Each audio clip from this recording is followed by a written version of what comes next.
this whole event. We're going into the best parts, the gala night. Everyone's in tuxedos. I'm gonna look like James Bond. The women are gonna be in their nightgowns. Just wow. Oops. Whatever. They'll look good regardless. But in any case, a little bit about myself. My name's David Valdivia. I'm from Long Beach. We got some people in the house. That's awesome. I was born on the west side of Long Beach, which is the best side. But I did go to school on the eastern side. But not the east side, the actual east part of Long Beach, which if you guys don't know is the more affluent side of the city. So very young, when I was 9 years old, I tested into a gifted and talented education program. And what it was is like these little brain puzzles that they made you solve. And I was 95 percentile, which at a very young age set me apart from the rest of the crowd and knowingly just edified my personality and my appeal. I was always the smart kid. I always had the answers. Even my parents would say, here, read this to me and tell me what to do. So there was a lot of responsibility on my shoulders.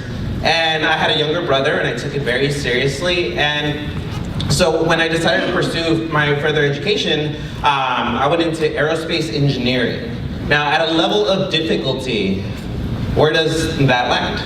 It's the top, right? I did that for 5 semesters. I had an awesome internship and I was able to see what the industry looked like. And then I realized it wasn't for me, so what do?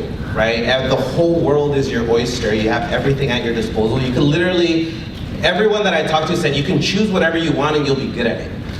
Dang. Well, what do? I didn't have any mentors. My older cousins were all into dealing. Every single thing that you can think of. They dealt poker, they dealt recreational activities that are somewhat legal now, I guess. But in the grand scheme of things, that wasn't a future that would set us apart to what we wanted to do and accomplish. And so at that point, I switched my career and I pursued a double major in math and economics, which is really cool because it's literally like fortune telling without the crystal ball. I would use a computer instead.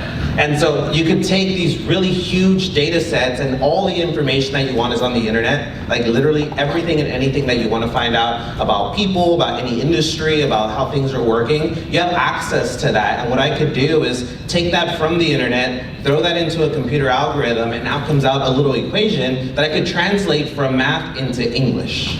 And that's why they paid me the big bucks. Because you can take something that's so complex and identify what the key strategies, the key behaviors are going to be just from the data, just from the numbers. And so what I have for you guys today is the topic of how to pursue your business plan. So raise your hand if in preparation of Walpole you got a business plan. Did anybody update their business plan? So who has not ever done a business plan? Raise your hand. I know there's some of you guys didn't raise your hand. So one brave soul. We have 2, we raise our hands like this. All right, awesome. So there's a handful of you guys. And so whenever you approach this business, one of the 3 ways that we say that you should attack your goals is by categorizing them. So first and foremost, decide exactly what you want to accomplish. Write down your goals and read them aloud twice a day. Does that sound familiar to anybody? Yes. Okay, if you're not a fast start field trainer, does that sound familiar to you? Yes. This is literally one of the 7 key points from our fast start. And so we attack our goals based on personal goals, financial goals, and business goals. You write down what you want to get, what you're aspiring for, and these goals are going to change over time. You're not going to decide today what you're going to do forever. We're not throwing you into college. And so, there's like 2 people that laughed, thank you.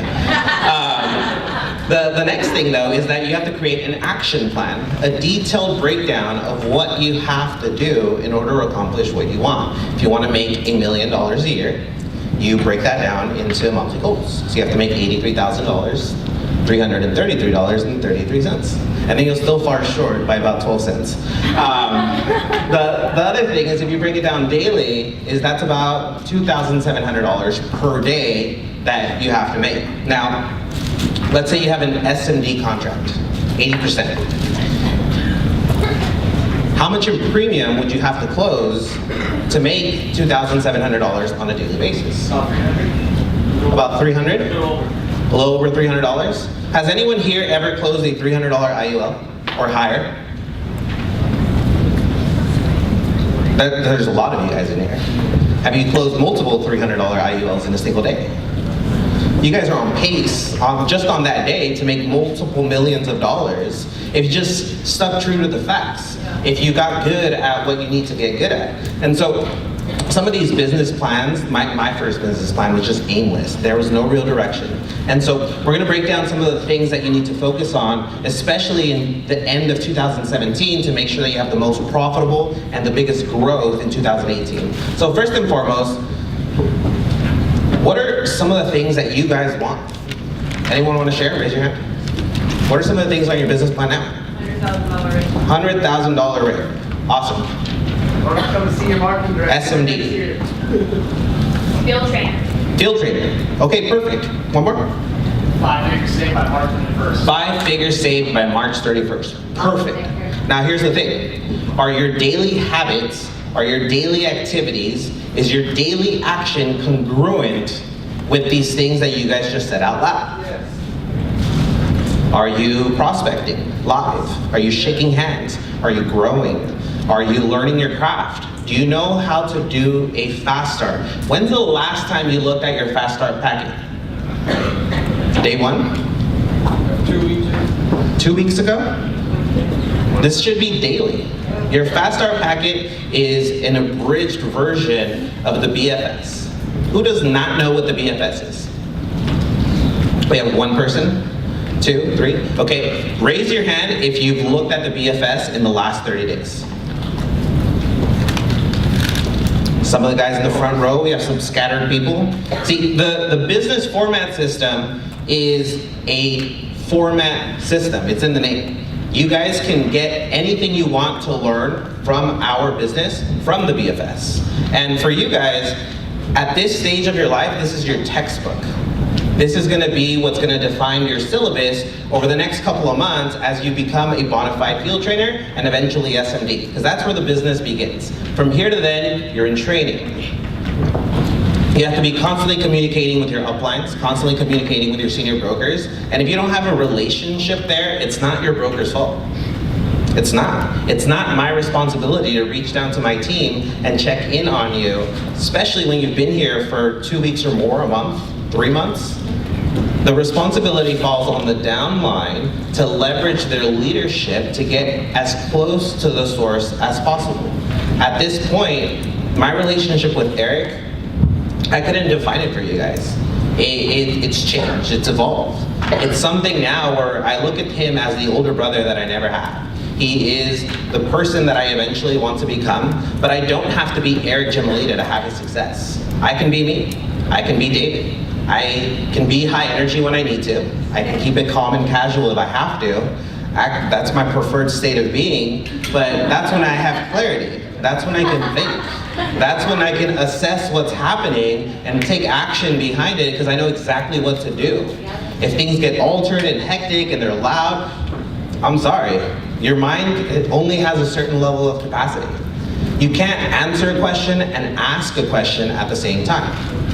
And so, I did this example at a Momentum Monday once. Who's 30 days or less? All right, I'm gonna use you as an example. So, without looking at your phone, so put your phone face down. All right, cool. What is the app that you have on the bottom right-hand corner? On the very bottom? On the bottom, on the home dock, on the bottom right-hand side, which app do you have right there? Your text messages. This is your phone, you look at it daily, you know where everything's at, the layout's perfect.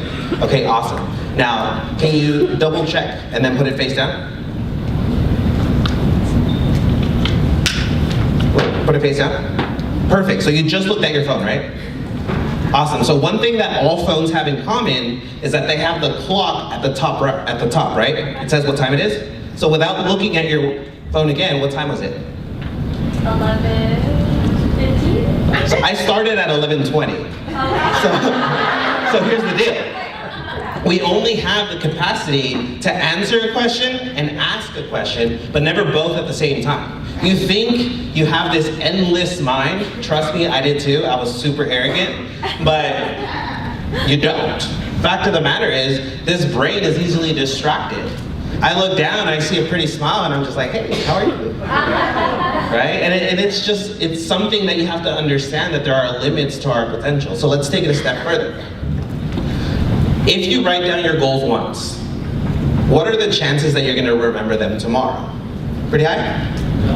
What about the next day? What about 2 weeks after that? Yeah. A month after that? If you've only written them down once and you only read it once, what are the odds that you can recite your business plan off the top of your mind a year from now? There's little to no chance. See, we have the new year coming, which is really exciting for a lot of people. It's just another day. Right? We're gonna go to sleep, we're gonna wake up, and it's gonna be the first. Congratulations, you're in 2018. But a lot of people decide to throw in these New Year resolutions. And then the gym gets packed, and then call February, like right around the 14th, no more. And it's empty. People give up, naturally. And that's okay, because they're not us. They're not a part of this environment. They don't know what the resources are that they have available. And so the business plan is a critical resource as a constant reminder so that you can go and aim and adjust and course correct and stay focused until the goal is resolved. And then you write down a new one. Nothing feels better than highlighting, because you don't cross things out. You highlight it. Once you're done with it, you move on and you create a new goal. And so at this point, let's see. Your goals are going to change over time, right? One of the things that has really helped Abigail and I is aspiring to help the people around us. It's not just our immediate friends and family, but at this point, we see that this crusade has created a global citizen inside of us. We want to make sure that the homeless are taken care of. We want to make sure that our friends and family understand that anything that they do to contribute to our business helps the world at large. We're not going to sit here and splurge and buy, name brand everything, even though we can afford it. We don't have to. At this point, it's about making a change for the better. I'd rather stand behind the mission than the commission 100% of the time. And it's about doing the right thing for the right client. There's going to be so many examples of people that you come across that can benefit from the information that we have, but unless you open your mouth and you disclose what we have to offer, it's not going to matter. And so, I love this business for so many reasons, but at this point, what I love about it the most is that I get to spend every day with Abigail. It's a daily conversation. Sometimes it's more difficult than the last. And it's a new experience. And it's beautiful because she is everything to me. At this point, I don't know what I would be doing. I would probably be, I don't know, to be honest.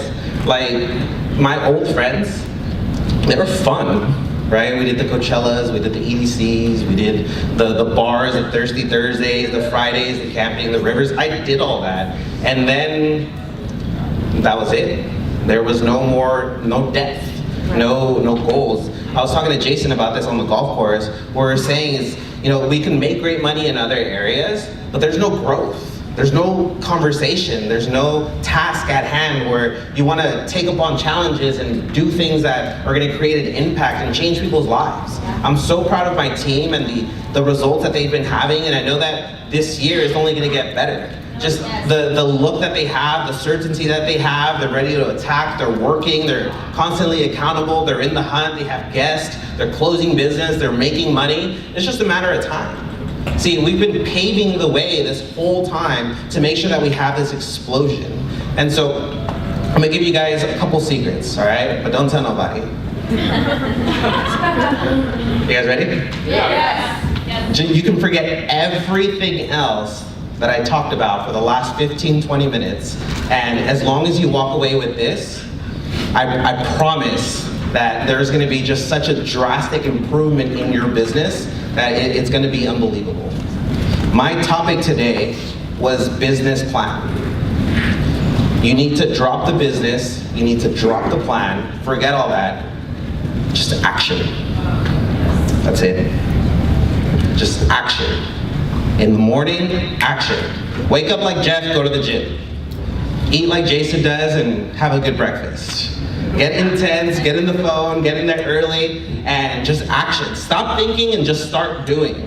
This business is about executing at the highest levels possible and challenging yourself to get up and just go.